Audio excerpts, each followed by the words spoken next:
Internet पे आज देख रहे होंगे एप्स्टाइन फाइल। क्या है ये? क्या है ये सब दुनिया के जालिम चेहरों की छुपी हुई तारीकियां। सब ताकत वाले नंगे हैं, तुम उनके पैरोकार ना हो। ये सब बड़े बड़े कुर्सियों पर बैठे हुए अंदर के रेपिस्ट हैं, अंदर के जिनाकार हैं, और ये दुनिया को सबक पढ़ाते हैं अमन का, ये दुनिया को सबक पढ़ाते हैं अखलाक का। आओ अखलाक की बात और हुस्न की बात करें तो ताजदार मदीना की बात। यहां जो कहा जाता है वो किया जाता है। यह नहीं है कि कुर्सी संभालने के बाद कुछ और कहा जाए और अमल कुछ और किया जाए। बारगाह मुस्तफा में आओ ऐ नौजवानों।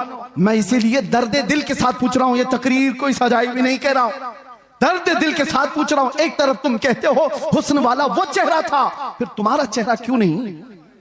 तुम हुस्न वाले की पैरवी क्यों नहीं कर रहे? दाढ़ी तुमको चुभती क्यों है? दाढ़ी तुमको डसती क्यों है?